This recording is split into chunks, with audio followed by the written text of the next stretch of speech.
Meanwhile, people in San Mateo County shaken up, understandably, by this mass shooting. Joining me now is San Mateo County Supervisor David Canepa. David, thank you so much for joining us this morning.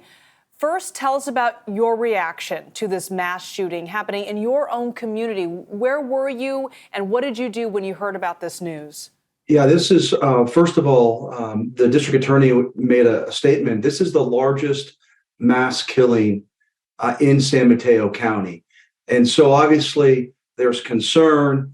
What was happening yesterday was extraordinarily fluid. I want to thank the sheriff's office. Within 3 hours, they were able to apprehend the suspect, Mr.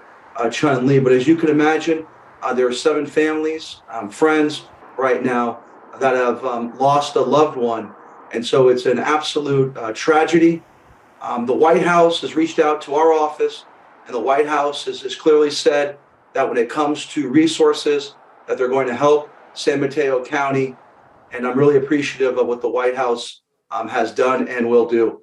Yeah, this case, no doubt, gaining national attention and probably will for the next month or so as this rash of mass shootings is impacting the entire country. I'm curious, police now say the suspect purchased this gun legally. What do you think needs to be done in your community to combat gun violence?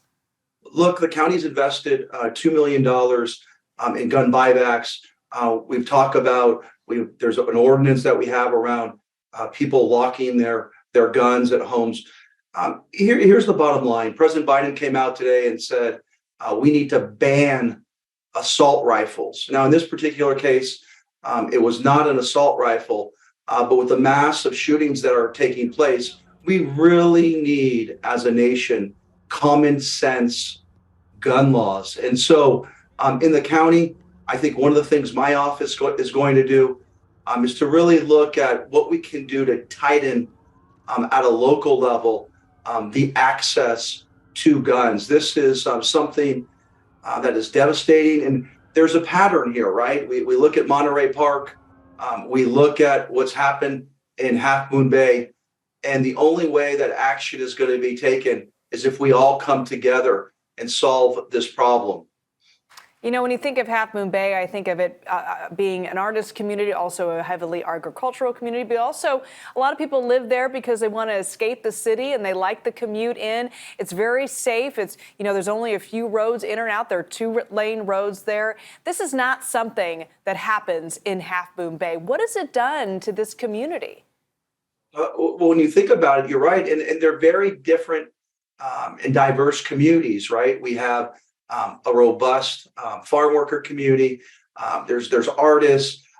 People come to the weekends from the Bay Area to go to Half Moon Bay. One thing, you think about the pumpkin festival that takes place.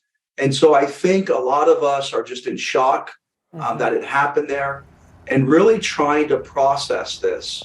The beautiful thing is we have nonprofits such as Alas that are really taking care of people. As you know, we just went through those floods.